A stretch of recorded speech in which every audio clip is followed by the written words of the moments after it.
I'm sure that probably sounded awful on the mic. I'm not a great whistler in the first place. No, that was good. I can't whistle. Oh, really? Oh, I see. Wait. Now, there's a little bit of a whistle in there. Yeah, it's one. You gotta like. It's a shape thing. It's like you just gotta like find it. But yeah. Right. So we watched Gremlins and Die Hard this week. This is Weens, by the way. I'm London. That's Thomas. Episode 123? 4? 3, I think? Yeah, so 1, 2, 3? It might be. It's hard to say. Let's see. Yeah, I think Santa Claus is 1, 2, 2. Yeah, 1, 2, 3. Welcome to 123. We've been doing this for 2 years. And nobody listens, but that's okay. Because I'm just hanging out. Right. You know who listens? Your brother. And? Philip. We salute you, Philip. And Pierre, sometimes. Does your brother want to be name dropped on the podcast? Hi, Spencer. And Spencer. Thank you, Spencer. I haven't seen my brother in, like, almost 2 years. It's really weird. Oh, really? Like, yeah, because, like, because of everything, you know, COVID. Yeah. Damn. Yeah. Well, hopefully you two get a visit soon enough. Yeah, we'll get him on the podcast. Yeah, we'll talk about 8 Mile. I think he likes that movie. Oh, yeah? I haven't seen it. I saw it when I was a kid. I watched The Skeleton Key. Trying to remember movies that I'm trying to remember movies that, like, I remember him owning or having. I don't know, he probably likes The Matrix. We can talk about The Matrix with him. It'd be relevant. Yeah, the Matrix movie's coming out soon, but tomorrow's Spider-Man Day. It will already have been out for like 4 days. Mm-hmm. But I'm seeing it, the IMAX showing tomorrow at 6:40. Yeah, I'm going to see it on Friday. I'm so nervous. I don't know why. Because this one's I'm so pumped for. Mm-hmm. Which is weird because the MCU ones I'm, like, fine on. I think they're fine. I think they're, like, fun, but... Mm-hmm. I'm kind of going in with, you know, my typical... I'm open-mindedness, but definitely a hint of cynicism. Because it, like... I wish I could be like you, a hater. Well... Oh, no. Oh, my guys fell. It just strikes me as an awfully big coincidence that, they're doing Spider-Verse all of a sudden. That feels like, I don't know, it feels like very much they're just trying to cash in on the success of the Into the Spider-Verse movie. That's fair. But it's got fucking Raimi universe villains in it, and probably Spider-Man, so I'm A-okay with it. I'm just like, yeah, okay, cool. If it didn't have that element, if it was just like, we're gonna do a Spider-Verse and just like bring in like, I don't know, different Tom Hollands... I'd be like, no, I can't. Not good. But I'll see how it is. I'm hoping to like it. I like the other two. They're not like my absolute favorites, but I like them more than the Amazing movies. That's true. We're watching Amazing Spider-Man 2 tonight. I rewatched both of those this week, and I also rewatched both of the MCU ones. And I also watched both Venoms, but I think I talked about that last week. I think the MCU ones still hold up. I think, I don't know what the popular opinion is. I like Homecoming more than I liked Far From Home. I think that's the popular opinion. Yeah. Honestly, Homecoming really, like, Far From Home I was already kind of middling on. Like, I liked the movie, but it didn't, like, I didn't dislike it a ton more like the second watch, but Homecoming really, I don't know, it didn't hit as... I really liked Homecoming when I first saw it. Mm-hmm. And, like, I think it's fun. I just... Yeah. I don't know. I think, like, I really, really like what they're wanting to do with the Vulture in that, and I really like Michael Keaton as a Vulture, but I just don't think there's enough of what they're doing. Like, every time I watch it, I honestly feel like they just missed out on a giant opportunity, because, like, I think that Michael Keaton would have been, like, a top contender for like a new cast for Norman Osborn. I think he has like and that one scene where he's in the car and he's got like his eyebrows are all perched up, and I'm just like, yes, he could totally be like still Norman Osborn. Yeah. But they decided to make him Adrian Toomes, and that's fine. He works. Yeah. And I think I'm not a big fan of most incarnations of the Vulture. He's one of my, like, lesser... Yeah, I think this is probably the best, because other than that, he's like, I'm an old man in a leotard. I'm dying, and I'm going to steal youth from people. Depending on, like, the version. But it's just like, yeah. But, yeah, so I liked both those, and I was actually kind of surprised at how not awful I found the first Amazing Spider-Man. I don't know what it is, but every time I watch it, I'm like, no, I'm going to give this a chance. Maybe I'm just too hard. And then I just end up hating it. Yeah. I mean, as a whole, it's bad. Yeah. Like, it's not good. It's like a mid-fucking watered down... I feel like tonally it tries to kind of stick close to what the Raimi movies were doing, but just like a watered down version while trying to be more accurate to the comics, which isn't always a good thing because those comics were written in the fucking 60s. So it's like they don't really translate very well to like modern day cinematics always. Yeah. The romance writing is fucking makes me want to barf. I hate that shit in those movies. But like there would be isolated scenes where I was like, damn, okay, this actually reminds me of like Spider-Man that I'm watching. But it's not consistent because there are several scenes where I'm like, this isn't Spider-Man. But every once in a while it would poke through and there's like little isolated moments throughout the movie that I kind of like. But as a whole, it wasn't bad. Or it is bad, but it's not like the worst.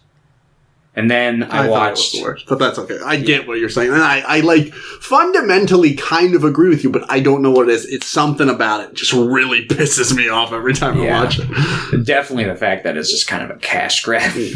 That's honestly... And it's just really boring to me. I don't... I honestly think that's why I like 2 more, because I think it's like... really bad, but like funny at times. Like I think Jamie Foxx has really good roles occasionally, and I think I'm excited to see him as Electro in the new one. But he's so fucking hilarious as I'm like, what the fuck are they doing? It's my birthday. I'm like, what? Yeah, I don't know what they were thinking with number 2. I watched that one, and that one, I mean, it's funny. Like I laugh at it. There's like a part where he's like, yeah, I got a briefcase. That's all I got left. That's all he left me. And he's like doing like this really aggressive, bad fucking like New York, Brooklyn accent. And it's, I don't know. It's so bad. But, oh, and what's that kid's name? Dane DeHaan. Yeah. He's awful in that movie. Dane DeHaan, I don't know. Like, he might be a bad actor. He might be. Because occasionally I'll see him in something and I'm like, that was good. But then I think about it, I'm like, Valerian, Amazing Spider-Man 2. I'm like, I always remember him in Chronicle. And he really works in that movie. Because, like, the character's like a fucking, like school shooter type. Like, he's going off the deep edge mentally. And he's kind of like a whiny bitch. And it works in the, like... in the confines of the movie and what they're going for this character. But like, and I guess they could go that route with Harry, but they don't really write him that way. Yeah. No, that's the problem. It's like, that's a believable take on Harry Osborn. Yeah, like looking at his upbringing, looking at what they bring up in the movie, but that's not how they write him. Yeah, exactly. Because it's like... Yeah, he's not as suave as he is in the fucking, like, Raimi movies. He's usually, like, dweebier than, like, Peter Parker is. He's just not as, like, smart as he is. So it's like, he doesn't get all the benefits. And plus, he wasn't bit by a radioactive spider. But, you know, he does have a father who fucking kind of paves the way for him to become a fucking terrible villain. But, yeah, it's all history. Or upcoming stuff in new movies, who knows? I don't think there's going to be a Harry Osborn. I saw a fucking article, and Tom Holland was like, yeah, if I have a Harry Osborn, I want Timothée Chalamet to play him. I saw like, what the fuck? I'm like, that's a weird... I'm like, I'm not necessarily opposed, but I don't... that has the same energy as Dane DeHaan to me, though. Like, I think that Dane DeHaan and Timothée Chalamet are the same type of actor. I just think that Timothée Chalamet is more versatile and is better at emoting, I guess. Yeah. But I think that if they went that route, I would want that route, like the dweeby, like kind of losery Harry Osborn. Yeah. I don't think there'll be a Harry Osborn. I think that they're going for that role with Ned. Because Ned, I mean, spoiler to anyone who doesn't know anything about the, like, Ned general sometimes becomes the Hobgoblin. Yeah, exactly. So it's like, I'm sure they might go that route. I'd be surprised, though, if they did bring it, because they're bringing back Green Goblin, so, like, setting up Hobgoblin after that would just be kind of funky. Well, in the original canon, Hobgoblin came after Green Goblin. Well, no, and I agree. I just mean, like, as a movie-telling thing. I don't know if that would be a good idea. I think it just depends on where they want to go. I've heard, because they've got, like, the next trilogy planned, and it's going to be based on, like, the college years of the comics, which is where they became, like, darker and more, like, of the kind of what we're familiar with the Raimi, where he's struggling a lot, because, like, the early comics, he was just, like, happy-go-lucky high school. It's a lot like the MCU tone, like, just kind of lackadaisical comedy when he's Peter Parker, and then, like, when he's Spider-Man, that's when it's, like, he's dealing with the character stuff, but then it kind of, like, reverts after, like, Spider-Man No More and stuff like that. But, yeah. Rewatching the MCU ones, rewatching the Raimi ones, those movies are, like, legitimately pretty fucking dark at times. Oh, yeah. Like, and, you know, Raimi's good at handling, like, darkness and then mixing in comedy, but, like, Spider-Man 2, he's just getting the shit kicked out of him all the time. It's, like, so sad. He's so pathetic. And that's why I fucking love 2 so much, because I think that most of my problems with the MCU and the Amazing Spider-Man movies is they just kind of forget Peter Parker most of the time. Like, he doesn't really feel present as a character. I agree. There's a lot of aspects from his character that they kind of toss to the side that I feel like really contribute, like Uncle Ben. And I realize that they kind of, like, you know, went the Uncle Ben Iron Man kind of route, like having that role. Oh, fuck. I'll talk about this till the day I die. I think the biggest faults of the Spider-Man movies in the MCU are being an MCU movie. Like, it's tied down so heavily by being related to these, like, big world-changing events too early in, like, Spider-Man's career. Yes and no. I feel kind of, like, half in the middle on that, because, like, when Spider-Man was starting, there weren't any, like, big major events. He wasn't, like, the first Marvel superhero. Like, he did look like, basically his Iron Man in, like, the original comics is, like, Johnny Storm. Yeah. Man, what if that had happened? What if we had gotten them? And I mean, like, John Watts is the person that's making the Fantastic Four movie as well. Oh, is he? Yeah. And I mean, I think he'd be a good choice. Yeah. I mean, I think in general, like, even though I have issues with MCU movies, I think he's, like, a pretty competent director. Mm-hmm. And I think I think intrinsically he gets the character, even if I don't, like, necessarily agree with all the choices that are made and, like, the way that they have to fucking tie it into the MCU. Yeah. I think a lot of that, to be fair, was just because, like, Marvel had to hit the ground running with the character, because it was, like, a last-minute addition into Civil War, and then they were just like, all right, we need to figure out how to, like, basically make this work within the confines of what we have. And I'm really hoping, I don't know if this will be the case, but I'm really hoping that they go the, like, one more day, brand new day route where, like, basically, in terms of the Spider-Man part of the MCU, it's all erased. Like, do you know, people would be so angry. People would be mad. I don't think that they should go, like, the route that the comics did, where, like, because people were so fucking angry at that. Yeah, I think it was handled poorly in the comics. Oh, yeah. But I don't necessarily... I think that the idea has been around for long enough, and if you were to, like, really tweak it and fine-tune it, you could create a really interesting story out of it. Like, let's say him and MJ, remember? Because I feel like that was the big point of contention. Not that... I'm sure it was a lot of things, because there was a lot of things that got retconned, like Harry Osborn's death, and basically like all of his villains who had died up until that point in the comics, and kind of erasing that history. Yeah. But there's really not... I don't know. As long as the character remembers it, I don't really see a big deal. But I'd love to see, like, a scenario where just, like, you know...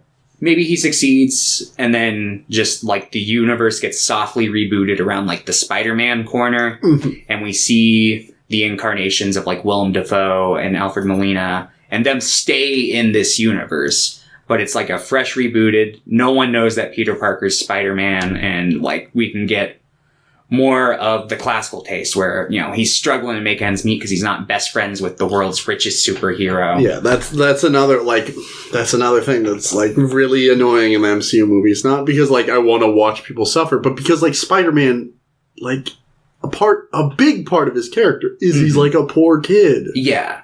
And it really gets into, like, doing the right thing, too, because it's, like, a lot of the time, you know, if you do the right thing, you don't get, like, financially compensated. Yeah. It's usually quite the opposite. That's why, like, I mean, I assume that's why, like, there's not, like, a whole lot of problems that get solved because, like, it doesn't pay.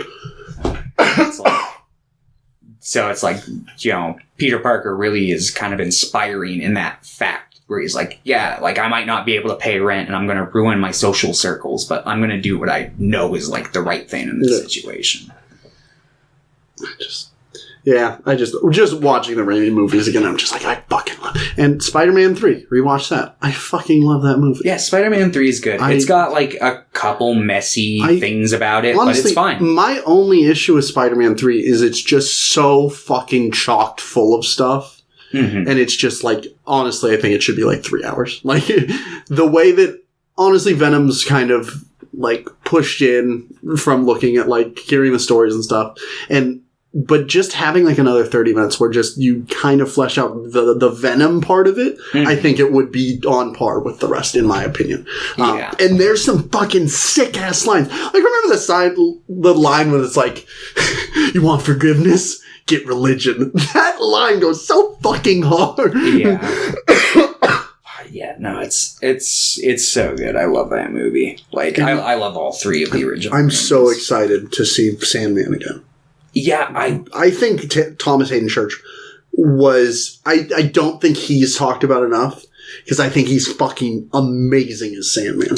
Yeah, I think if he had gotten more screen time, he'd be as, like, raved about as, like, Molina and Dafoe. And, like, obviously the CG in all of those movies is pretty dated, but the scene, the Sandman where he's coming is so good, and the score that plays is so fucking good and so emotional, and in general, like, the action sequences in Spider-Man 3 are some of my favorite. Like, the underground, like, train fight, like, between Spider-Man and where Spider-Man fucking just shoves his face against the train. It's so fucking cool. Yeah. And even, like, the scene where Peter Parker's just, like, swinging, trying to escape from New Goblin, and he's just chasing him through the alley. It's so cool. Yeah, and, like, the wedding ring... Like, I really like that. It adds, like, a nice layer of tension to that fight, because it's like, Spider-Man's not gonna die. It's the first 5 minutes of the movie, but it's like, there's some sort of stakes there, and it's nice.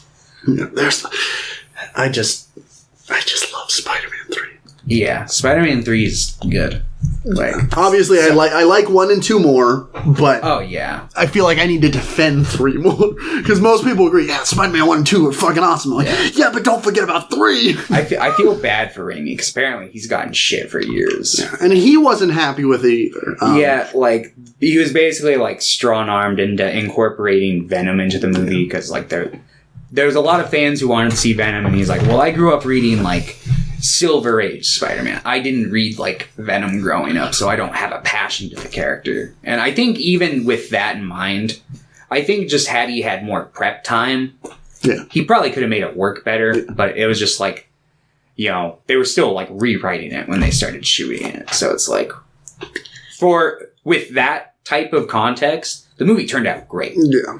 Like, the fact that it turned out as well as it did It shows how good Raimi was. Yeah, I still think it's a pretty good fucking movie. It's got its issues, but like it's still thematically solid. Yeah, I love that whole trilogy. Is just so thematically dense, especially in comparison to the other movies. Like, I don't like having to rag on the other movies because, like, if you like them, that's good, that's great. But I just don't feel like they are living up to the full potential. Yeah.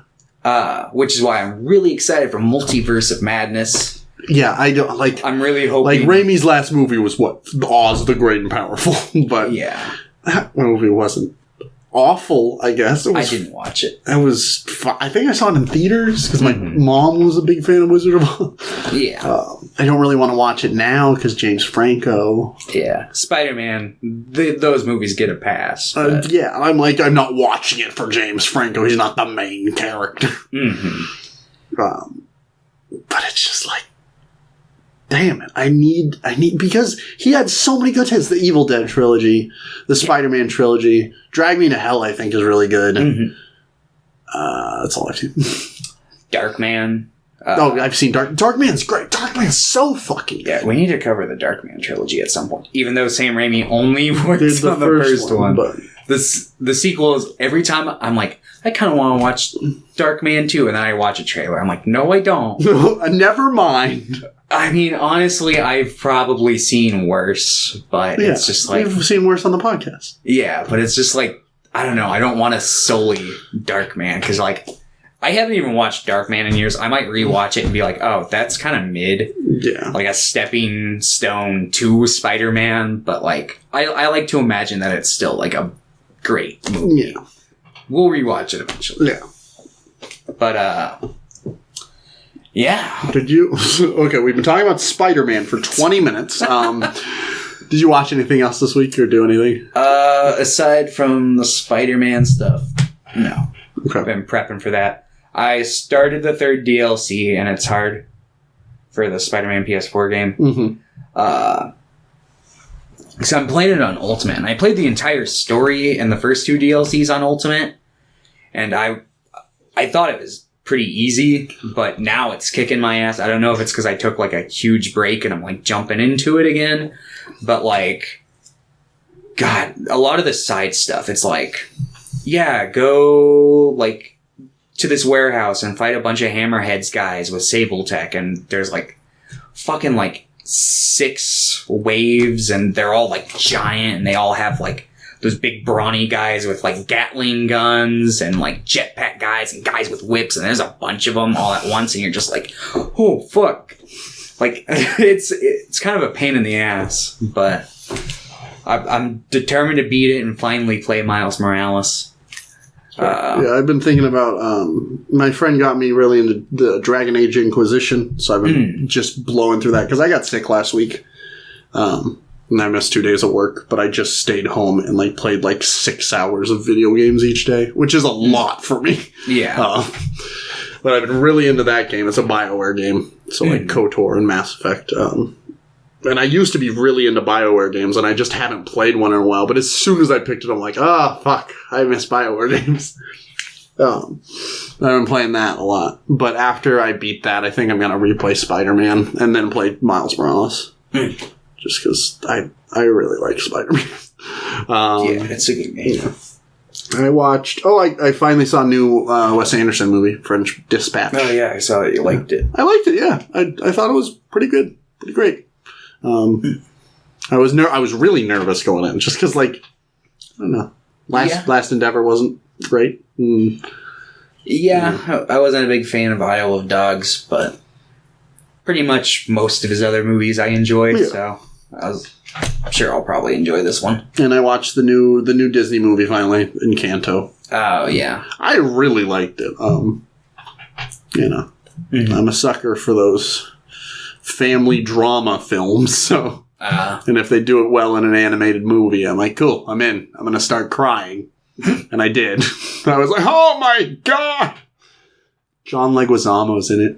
Oh, nice. Yeah. I was just thinking about him earlier today. Because... he's good. I think his debut was in Die Hard 2. And I was thinking about that. But he's not He's not like a major character. I remember always seeing him in the credits when I was a kid, and I got so excited because The Pest was my favorite movie, so John Leguizamo was like on my list. And so like I remember always looking for him and being like, where the fuck is he? He like plays like a fucking like SWAT team member or something. He's like in it for like a second. But don't ever watch The Pest. Well, I'll pick it for the podcast one day, but I'm sure I would find it absolutely awful. He's like, I don't know. It's like a cartoony movie about like, he goes, some rich guy's like, yeah, come on to my island. And then he's like, I'm going to hunt you. I'll give you like a head start. And he's like, I don't know. He's a cartoon character. He's like that one uncle from Full House where he just does a bunch of like cartoony impressions all the time. Oh. It's a strange children's movie, but I really liked it when I was like, maybe it holds up. 6 years old. Maybe it's good. Maybe it is. Maybe it's misunderstood. And then we rewatched Spider-Verse as well. And I think that movie's fantastic. I really like that movie. I haven't watched it. I haven't. Yeah, I realized that I hadn't seen it in 2 years. I'm like, oh, Jesus. Yeah, I think the last time I watched it was probably when it hit DVD. Like 2.5 years, yeah. Yeah, so I need to rewatch that one. But yeah, that one's good. Oscar Isaac. It's like, yeah. I'm very excited for Across the Spider-Verse. Yeah, I know. I saw the little like trailer that they released for that, and it's like, oh, okay, yep. I'm 2 episodes behind on Hawkeye. New episode came out today, but I've been pretty impressed with that show. I've been having fun. I saw a spoiler for last week, and I'm pretty sure I know what happens this week. But I heard that they're inching their way towards like perhaps some Young Avengers stuff, which seems pretty interesting. I would like that. I would like Young Avengers over just like, let's just replace Avengers. That would be the more interesting route. But yeah, we'll see. Man, yeah, that's what I've done this week. I've been slowly working my way through Vikings, just season 1. I have like 1 episode left, I think, of season 1. Oh, nice. It's fun enough. I'm like, for a season 1, I'm like, this is pretty good. Because a lot of season 1s and like long running shows, especially like History Channel shows, are rough. Yeah. But I'm like, this is fine. Kind of looks garbage, but yeah. Yeah. Christmas, huh? Christmas. All right. Are you ready to talk about Gremlins? Yeah. Gremlins. What this guy? Yeah. Gremlins is, fun fact, one of the funnest movies ever made. I agree. I think this movie is, like, every time I watch it, I just giggle. Yeah. I, like, resort to the childhood, like, giggle I used to do. I, like, have so much fun with Gremlins. 1984, Joe Dante joint. Gremlins is based on super cool dude. No, it's about this guy, and he buys a Mogwai from this random store on a business trip. It was a Christmas present for his son Billy, but it comes with some rules, and he didn't actually buy it from the guy. He's like, hey, bought it from the guy's like grandson. I'll give you $200, and he's like, no, it's not for sale. And his grandkid's like, he's nuts. We need the money. Like, meet me in the alley out back. So he sells him the Mogwai. And then he's like, all right, but it comes with some rules, and everybody knows the rules. We're just going to quickly, doesn't like bright lights. Sunlight will kill it. Doesn't like water. Don't give it any water to drink. Don't get it wet. Don't give it a bath. Nothing. And if you ever feed it past midnight, you're dead.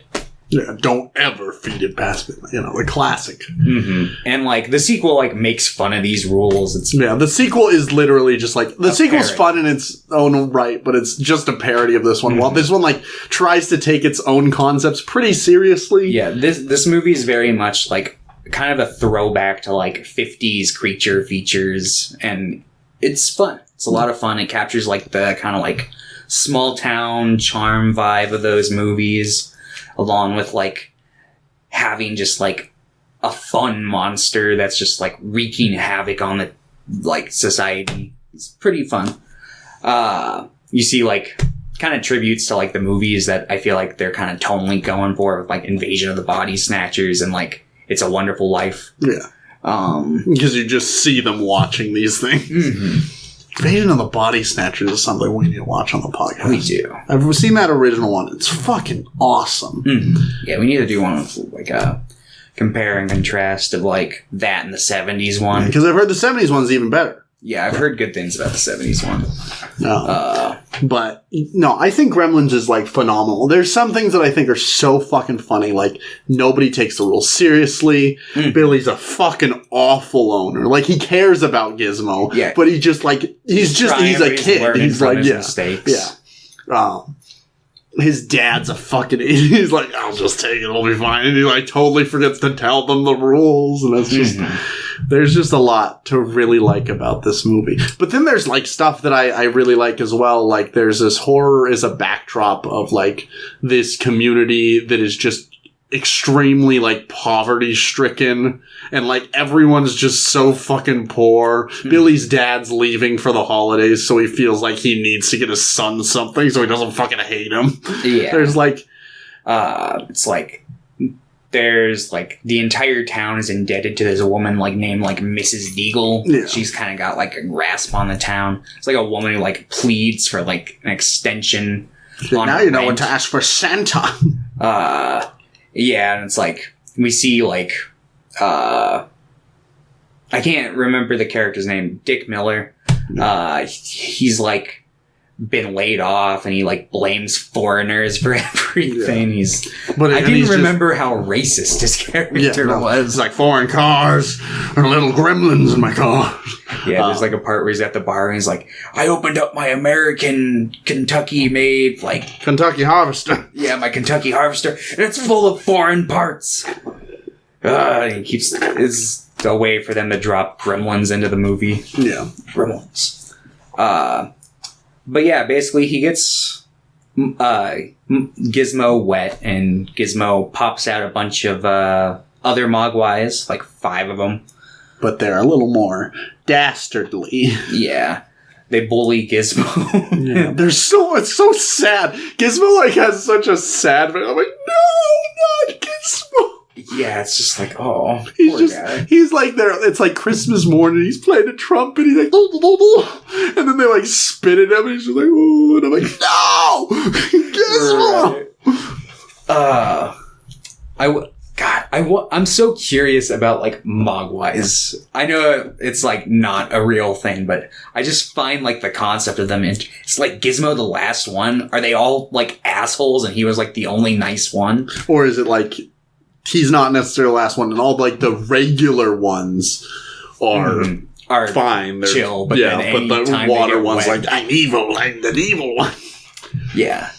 And then they do a bunch of pranks, and they break or they chew off the like alarm clock wire so that he feeds them after midnight, but he doesn't know, and then they become cocoons and then little gremlin monsters. And, it's kind of like the Blob. He goes and tries to tell the cops, but they're like, yeah, right. And no one believes him, so then he's like, all right, well, I guess I'm going to have to try to save the day.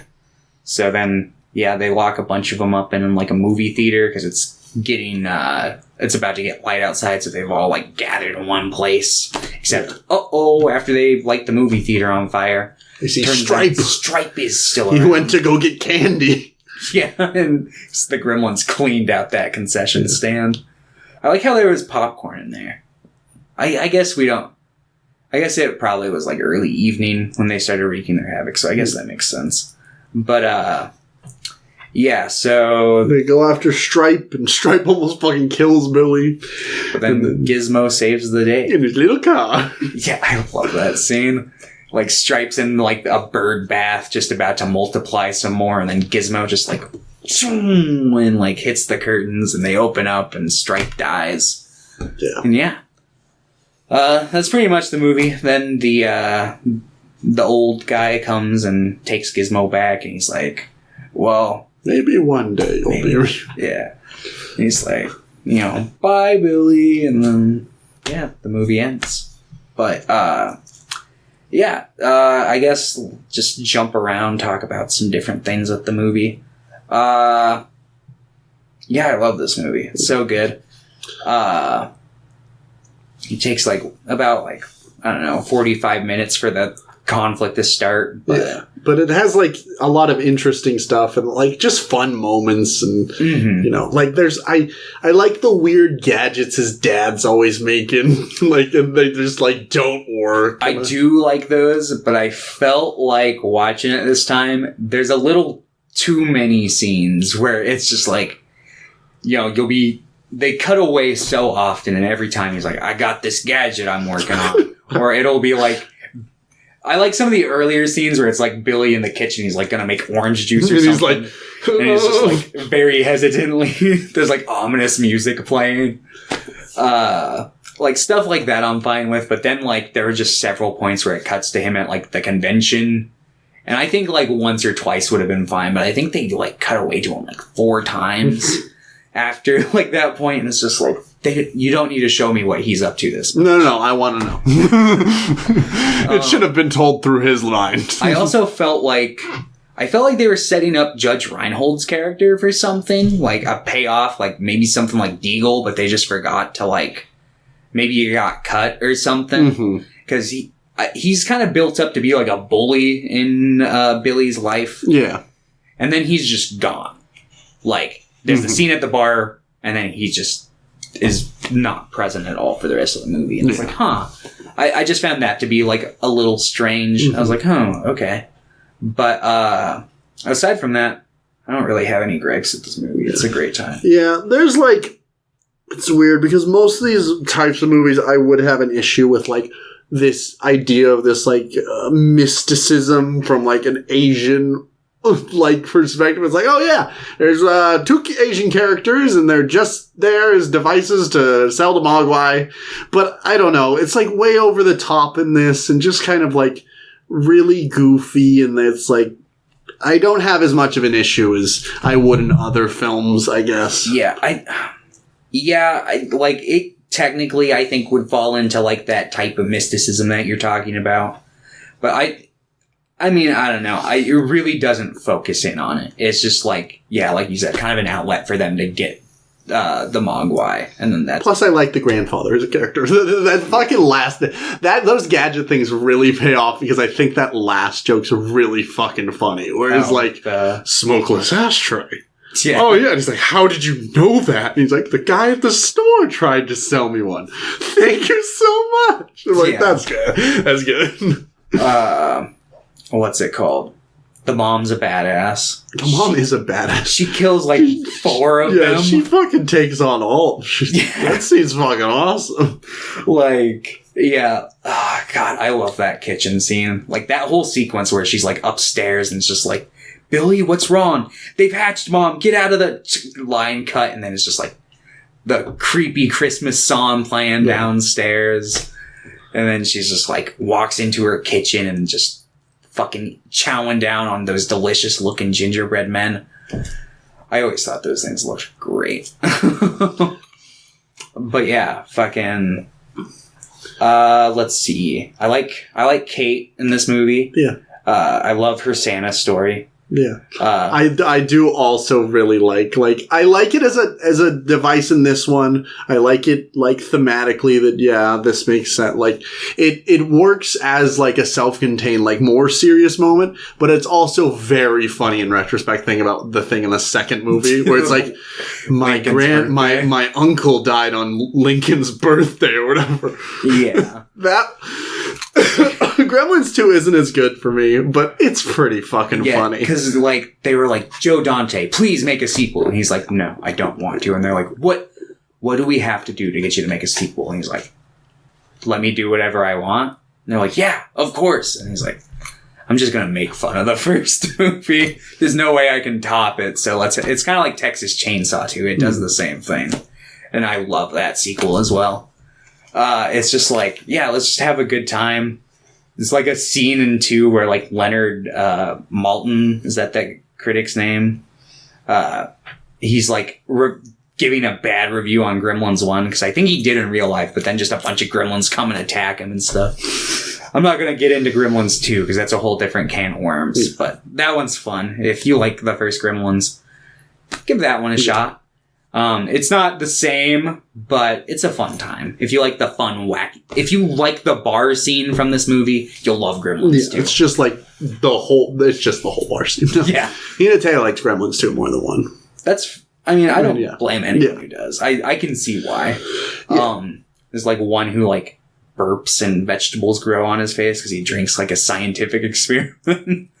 There's, like, a bunch of weird stuff like that in two. But, yeah, fucking the first movie, really stellar. I think that score's really fucking good. That main theme is just so much fun. I also really like the main theme from 2 as well. That's fair, yeah. I really, really like that fucking scene where they're in the movie theater and they're just like, oh, and they're like, hello. Yeah. I used to just do that all the time. Because I'm pretty good at making gremlin noises, so I just do that shit all the time. Yeah. Fucking, what's it called? Yeah, no. I forgot what I was going to say. That's fair. And, most of the scenes of the Gremlins wreaking havoc are just so much fun to watch. Like Mrs. Deagle just fucking flying out the fucking window is so fucking satisfying to watch. And like even the scene where it's like, oh, you're trying to put some mail in, go ahead. And he's like, yeah, that father's an ass. He knows something. Like, yeah, go, yeah. He's like, be my guest. The special effects in this movie are so good too. Yeah. I like the puppetry is really fun, but like the scene where Stripe dies is fucking sick to watch. Like him melting and shit. Mm-hmm. Yeah, like the special effects in 2 are probably a step up from this one, but it was basically just like Rick Baker working off the fucking groundwork that this movie had put in. Like watching that behind the scenes like thing that was released in theaters that I told you about. That was like really cool because they like, I don't know, they really went the extra mile and like trying to make everything like look good. And it's just like, yeah, I don't know. I really like, because they got a lot of like animatronics, puppetry, stop motion. It's like got it all. Yeah. But yeah, no, I love this movie. It's great. Yeah. And then one thing I really like, what is Corey Feldman's character in this name? Lionel? Is it Lionel? It might not be Lionel. Is it Ricky? I don't know. What the fuck is his name in this? Gremlins, Corey. Pete. Oh yeah, Pete. I love how uninteresting. He's like, that's cool. And he's like, he fucking pops out a bunch. He's like, oh yeah, real cool. And he just goes fly back to like reading. He's even like, I'm being serious. I think it's cool.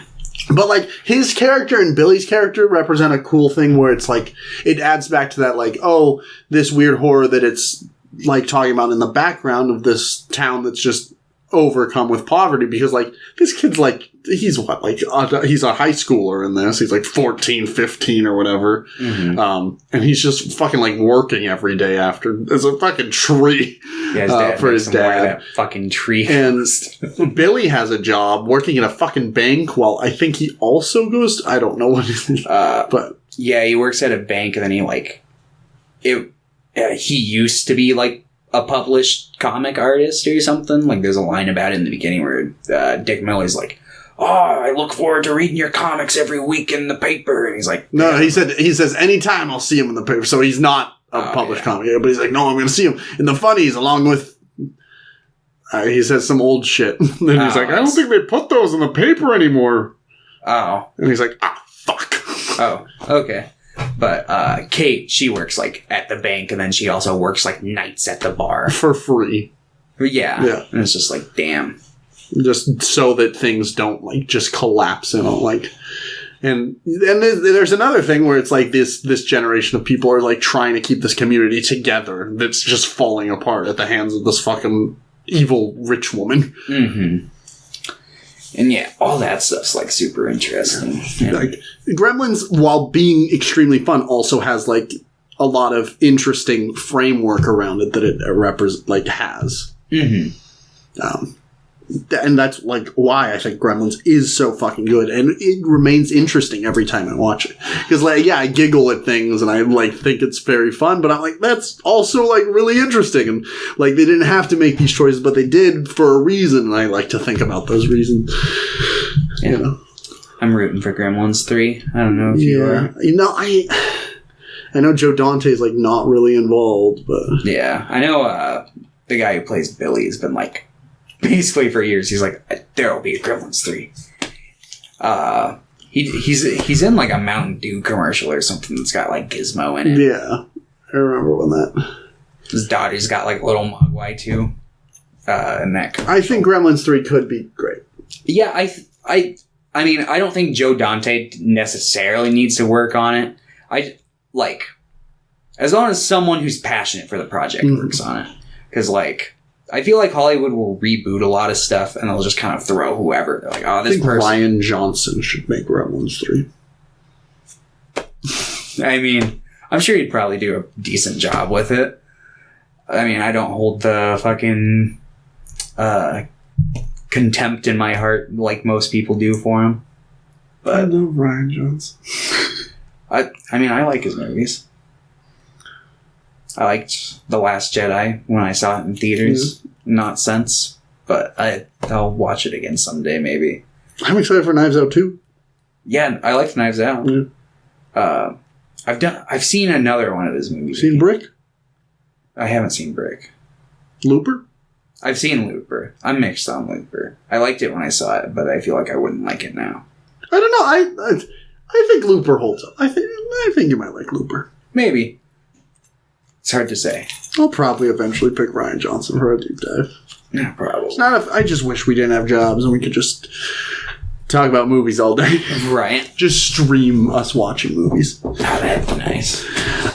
Yeah, but I think that's all I have to say about the Gremlins. I fucking love Gremlins. That's, you know, I got a tattoo of fucking Gizmo. Of course I love Gremlins, but I just love Gremlins. It's so much fun every time I watch it. Yeah. And that's like the only Christmas movie I really feel compelled to watch around Christmas. I'm like, I gotta watch Gremlins. I'll watch it any other time too, but around Christmas I'm like, I should watch Gremlins. I don't know if... I don't really like turn this one on seasonally. I watch it like every couple years, but I don't know if it's necessarily around Christmas time whenever I do. That's fair. But yeah, great movie. I think you would give this one an 8.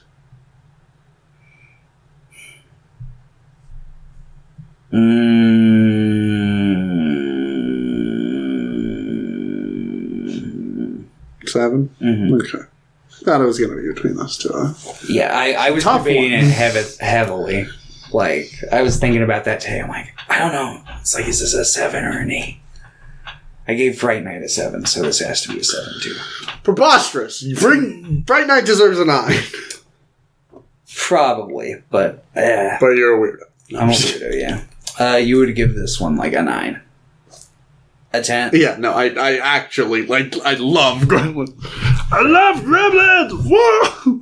Yeah. All right, let's talk about Die Hard. Yeah, I can't remember. Had you seen this one before? I thought I had, but I think it was one of those, it's like one of those movies that you're so ingrained in, like, culture. And, like, I think I had flipped through it on television a couple times.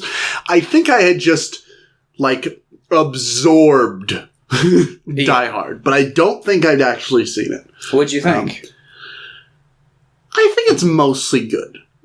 I don't think it's like this big thing that I wasn't expecting it to be. I think I was like, this is probably overhyped. I'm probably not going to love this movie. But I think Die Hard has a lot of really cool scenes and fun stuff. I think it's a little long.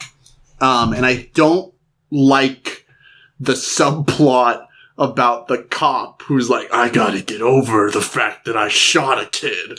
I think it's a really weird plot line, and I don't really think it goes anywhere until the very end, but even that's pretty tacked on.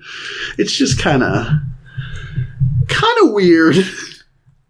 I definitely get that through a modern lens, and even a lens back then. Yeah, because, like, at this time, police brutality was still pretty rough.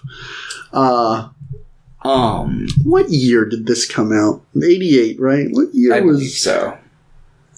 Like 87 or 88. Yeah, I mean, there's definitely, like, a lot of things that, like, if you go beyond, like, this is fun, dumb action movie, it becomes a little questionable. Yeah. Like, thinking things on a meta level, I think, is something, like, you know, you can be pissed at me for doing that, for watching a movie with, like, a critical lens on, like, the world around it. That's fine. But you can also be like, we should be watching movies at a critical lens, because at the end of the day, movies work as a form of propaganda. So, like, having to be like, yeah, the only cop that gets the job done is the one that horribly murders people. Yeah. Like, and you can still like the movie and be critical of these things. Jumping off topic, Licorice Pizza apparently has, like, a really bad, like, anti-Asian joke in it that's been, like, fucking blowing up Twitter, and people are really upset about it, and people are like, oh, you can't like, it's people on both ends of the spectrum. It's like, oh, you just somebody says a joke in a movie and you get all pissed, and I'm like, no, but you should be able to do this. Like, why would PTA need to put this in his movie? And there was, he kind of said something in an interview like, oh, in the 70s, people were racist. I'm like, yeah, does that mean you need to put an anti-Asian joke in your movie? No. Yeah. And they were talking about, it's like, this isn't even the first time he did this in Inherent Vice. And it's like, people are not above criticism. And just because you criticize a movie doesn't mean you didn't like it. I like Die Hard. But I think it's good to be like, hey, maybe this isn't the greatest framework. Maybe, like, police propaganda, because this was fucking huge in the 80s and 90s. Like, so many movies were glorifying this, and they still do it. You know, this is a thing that still happens all the time. And I'm not saying people can't enjoy it, and I'm not saying it takes away from the movie, but it definitely, like, for me watching it, I can't watch a movie about a police officer and be like, yeah, this guy's fucking cool. Yeah. And it doesn't help that this movie presents, like, probably, like, the most, like, black and white situation where it's like, that these people are terrorists. Like, it's pretty clear cut that it's like, these people that, like, his character killing are, like, objectively awful. Yeah, he's like, they just immediately killed this guy, and they, like, the first scene, they just fucking shoot the security guard. They don't try to, like, threaten him or anything. They just immediately shoot him. Exactly. So it's, like, it's a pretty black and white situation in the movie, and I feel like a lot of people will, like, carry that sort of, like, over into real life when they think of stuff. They'll be like, John McClane. And it's like, John McClane's a fictional character. Yeah. But at the same time, like, there are things that I do really like in this movie. And I do like the presentation of John McClane as a character. Because I was talking to Hinata about this. I think Bruce Willis was so big around this time because he's like an everyman. Kind of in the same way why Tim Allen was popular. They're very different, but, like, Tim Allen was popular because he was kind of funny in a way that, like, oh, you can kind of just see, like, your friend's dad is funny. Like, kind of, and he looks like just a regular person. Bruce Willis, well, he's, like, in shape in this, but he's in shape in a way that's attainable, while everything else around this time was like Rambo, Sylvester Stallone, Arnold Schwarzenegger. They're fucking jacked to shit. Like, men watching this just couldn't be like, I'm gonna be like that guy. Yeah. He's like, balding. Bruce Willis, he has like a really big widow's peak, and he's like in shape, but still kind of a bulkier dude. And he's like getting the shit kicked out of him. And he makes like these really stupid mistakes. And it's like, he's a pretty well-balanced character, in my opinion. And even, like, his dynamic with his wife is pretty interesting. Yeah, I like that stuff in the movie. Honestly, I kind of just wish there was more of that. I agree. I wish there was a little more meat into that. And I wish that the media plot wasn't... I feel like that plot line is really just set up to Hans figuring out who John's wife is. Because, like, to me, it doesn't make sense that this guy would leave the action that's going on. He literally misses, like, the FBI helicopter and the roof blowing up to, like, Hans dying. He, like, shows up at the very end again after interviewing his children, and then he gets punched in the face. And And it's like, I feel like, realistically, he would send someone else to go interview their kids. He'd be like, get someone else from the station to go, like, interview their kids. I'm going to cover this here.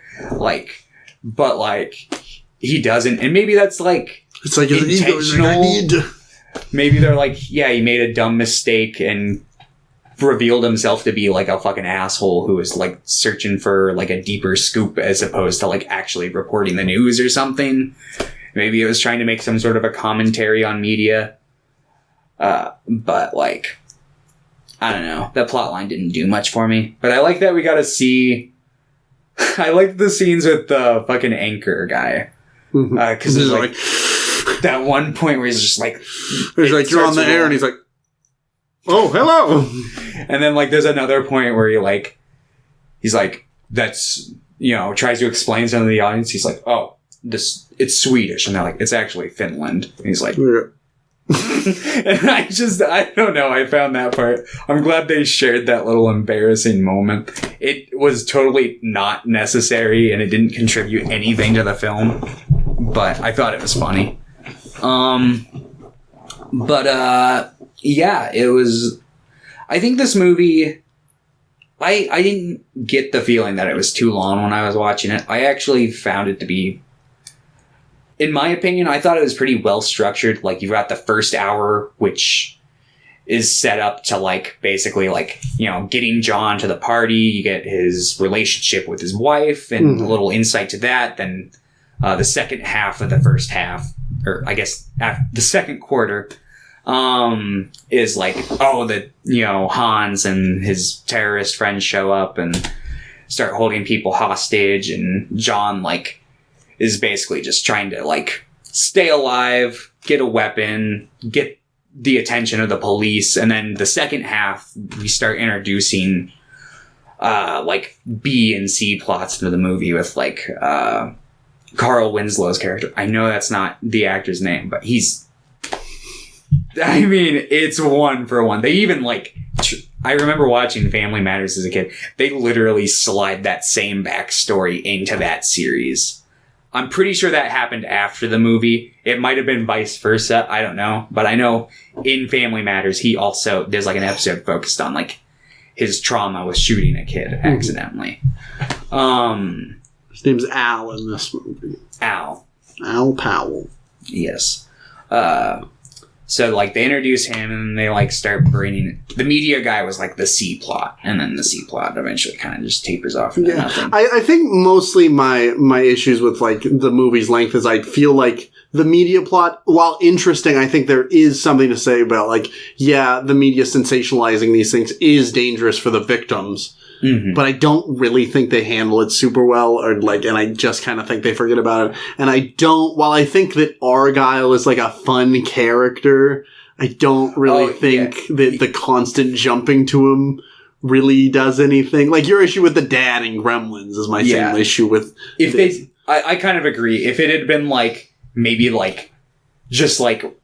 towards the end of the film, like, you just cut to him and he's just down there getting drunk in his limo or something. That would have been funny if it was like, but it, like, keeps jumping back and it doesn't really ever pay off. Yeah, like, he punches him and he's like, oh, we knocked him out. Yeah, he, like, takes out their computer hacker who's, like, gonna, like, drive out in an ambulance and try to blend into the crowd or something. And he stops that from happening, but it's really, like, that's not really a big payoff. Yeah.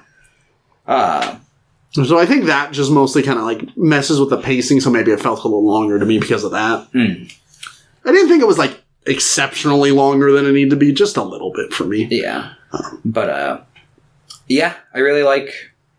I like John McClane as a fictional character. Yeah, I miss when Bruce Willis, like, you know, acted. No, I know. Instead of just, like, because I've seen some of the stuff he's done more recently. It's like...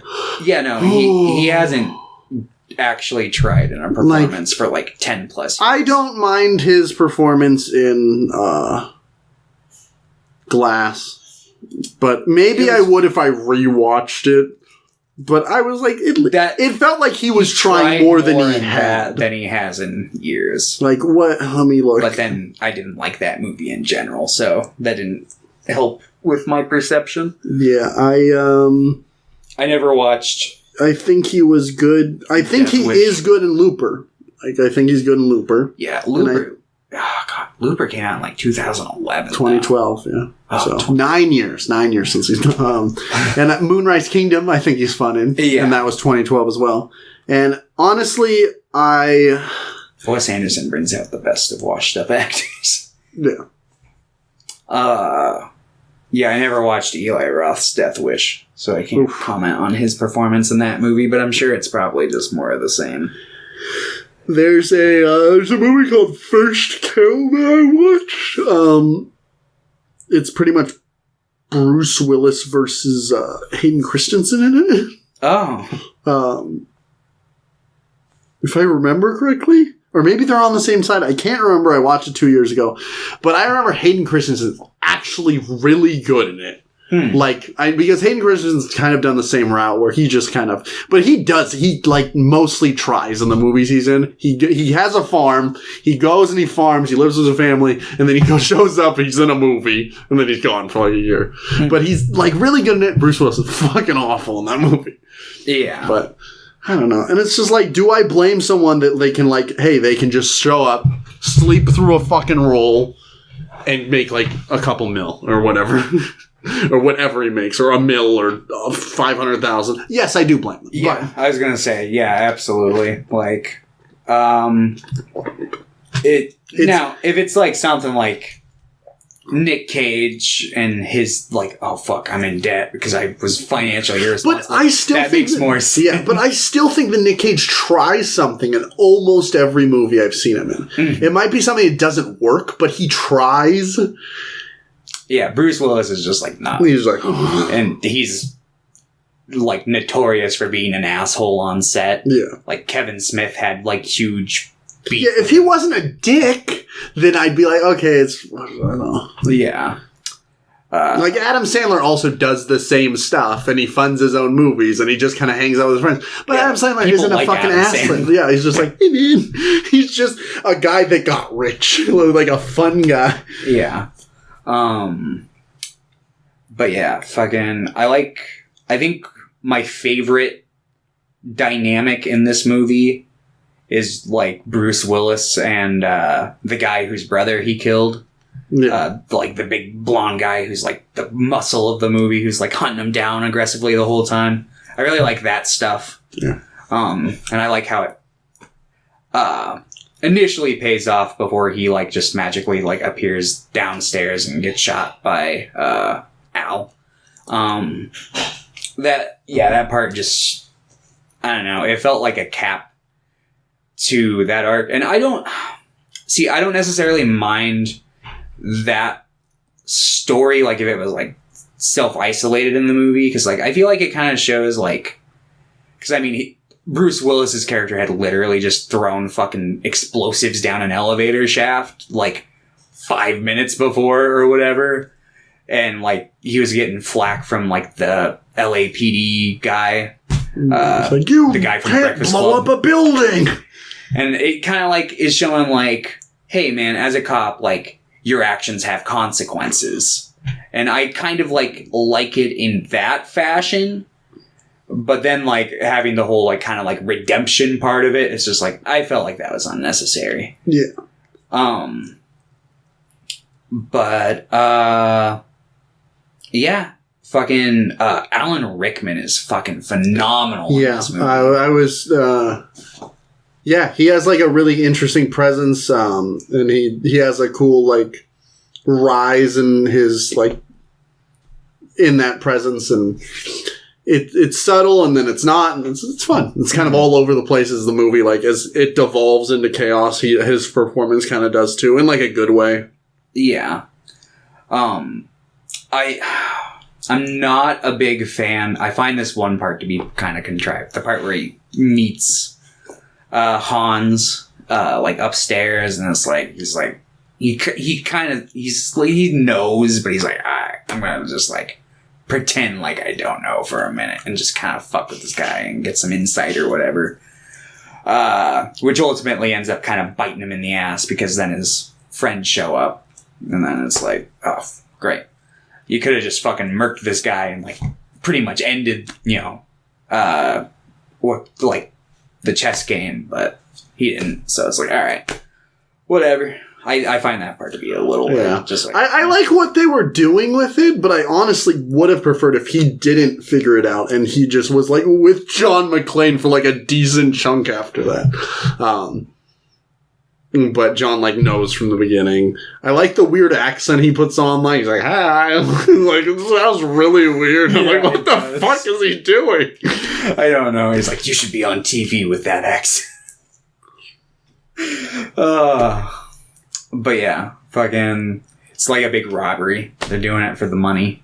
Yeah. They like, there's a part where he like demands that they release like a bunch of like freedom fighters or activists or like terrorists, like just from around the globe, but it's more of a distraction. Yeah, he's like, I don't fucking give a shit if they do any of that. I just want them to be out of my way for a while. Mm-hmm. And yeah, fucking, it ends with the iconic scene of him like cornering Hans, but Hans has his wife, and like, you know, puts down the gun, but he had a fucking gun with 2 bullets taped to his back, and he like fucking, I love the laughing scene where he just starts laughing as like Hans is about to shoot him, and it's like, I don't know, it reminds me of like the Evil Dead scene, like everybody just starts hysterically laughing for no reason, and then he just fucking like whips it out and just like shoots Hans in the belly and shoots the other guy in the head, and then Hans falls out the window with his wife, and she's got that expensive Rolex that was like the Chekhov's gun in the beginning, I guess. Because like there's the one part where Ellis is like, yeah, we got her a Rolex. Ellis is a weird character. I don't know if I like what they like were going for there. Yeah. Like, fine. It's just, there's some weird ideas. I think it's worth it all for the scene where they're pouring him a glass of Coke before they shoot him. Because I just imagine he's like, hey man, can I get some Coke? Because he's like railing Coke the whole fucking movie. And I think that's what he meant, but they probably just got him a glass of Coke and he's just like, oh, all right. They're gonna shoot me if you don't tell them where the detonators are. Yeah, I'm so good at acting. Hans, Boopy. Hey, this is a radio show, not a television. Put the gun away. Right. I don't know. It's fun. It's just like, it's a bit I don't know. There's some weird, there's some weird like tonal. I don't think there are issues. It's just this movie's much different tonally than I thought it'd be at times. Mm-hmm. Like, it's a lot more comedic than I expected it to be. Like, there's some funny fucking parts, especially just the way Bruce Willis like goes off on the other, like the deputy sheriff or whatever. Oh yeah. Also, Johnson and Johnson from the FBI show up.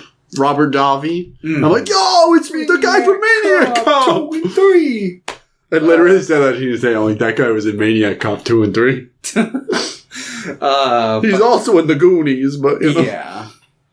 I mean, we know which one of those left a bigger impression on the world. Maniac Cop 2 and 3, clearly. Honestly, if I was to choose, like, if I liked Maniac Cop 2 or the Goonies more, it's a toss-up. I like both of them quite a lot. I'd probably lean towards Goonies, but that's... But Maniac Cop 2 has a rap song about the Maniac Cop in it. That's true, but Goonies has Chunk. And Sloth. I meant Sloth. Sloth's fucking awesome. I always want to call Sloth Chunk, but then I remember Chunk's the... Chunk's like, they're just mean to a fat boy. Yeah. Yeah, I think... That movie's got its issues. Yeah, like, if I rewatch Goonies, I'd just be like, why are they so mean to this kid? They're really mean to that kid. That movie, yeah. I experienced, because I was kind of a chubby kid, so I had a lot of kids like, oh, dude, truffle shuffle. It's like, no, you fucking asshole. Yeah, why are you being so mean? Yeah. I remember kids doing that to, like, some of my friends. I was like... It's like, what the fuck? I'm like, why are you quoting a 1980s movie? Right? It's like, get your own material. But, yeah. But, I like Die Hard. I feel like if I were to watch the sequels, I might also like them. I feel like... You'd probably like the third one. You might get something out of the fourth one. It's hard to say. I haven't watched any of the Die Hard movies in so long. Justin Long's in the fourth one. He is. I'll probably like the fourth one. Yeah. I know the fifth one is supposed to be real bad. Yeah, I didn't like the fifth one. I haven't watched any of these movies since like the fifth one came out. And yeah, the second one is basically the same thing, but like in an airport. So, which honestly I might like. Just yeah. The second one's the third one is like, I don't know, probably like, I don't know if I'd say I like it as much as I like this one, but it's pretty close. It's got Samuel Jackson in it, so it's like, yeah. And isn't the villain in that one played by Jeremy Irons? Or I know Jeremy Irons is in that movie. Is he the villain? Or? I like Jeremy Irons. I don't feel like I talk about Jeremy Irons enough, but yeah, he's good. And yeah, that one out of all of them is like the most connected to the first one, for reasons that I will not say. But I just saw the character name. I think I figured it out. Oh, yeah. Whoops. I would just straight up say it, but I'm pretty sure it's a reveal in the movie. Yeah. It's been so long since I've seen it that I don't know, but I'm pretty sure it's like something that's built up too, so I didn't want to just like... But, yeah. Die Hard. Yeah, not something I'm like gonna be rewatching every Christmas, but I enjoyed it. Like, obviously, like looking at it from now and like just... some of it made me uncomfy, just because cop movies make me uncomfy. It's fair.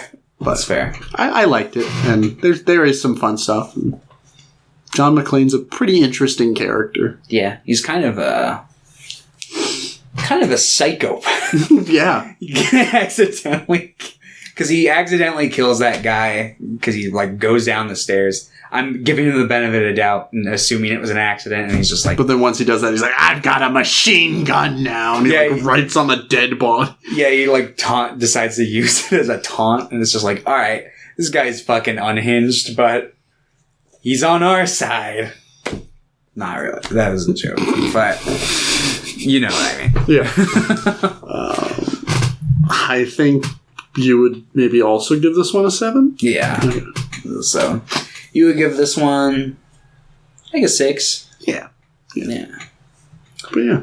All right. Well, I enjoyed my time with these movies. Yeah. One more than the other, but that's okay. Yeah, so next week we're just going to be having a chill week. We're going to do a nice little round off of the year, talk about our year, talk about movies we watch, talk about our life. Odds are we're probably going to talk a lot about Spider-Man again. Maybe. I might honestly just be like, we got to just have a separate side episode just to talk about Spider-Man. We might just do that. Yeah, probably. I might be like, this is episode 124. This is episode 124B. Right. We'll just like upload it as like a solo review or something. Yeah. Something. But, yeah. So, this was the Weens of Screens, 1, 2, 3. 1, 2, 3. And, thanks for watching. Thanks for listening. We appreciate you. And, we salute you. We salute you. We'll see you next week, and then we're going to kick off the new year with the 125. Yeah.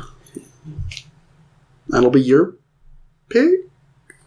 Your deep dive, right? Or did we... no, we did Christmas Carol for you, right? Yeah, the last one was my deep dive. So my deep dive. I'm gonna figure out some fucking shit to just... some awful fucking garbage to start the new year. Well, that's it. We're watching every Puppet Master movie. No, I'm just kidding. Oh, not again. We're watching every Evil Bong movie. No, not again. I've seen all of these already. We're watching Trancers. I don't want to spend... because we'll spend like hours watching these movies and talking about them. And then two people will watch it because it's a fucking full moon movie. Who the fuck gives a shit? That's true. All right. Bye, everybody.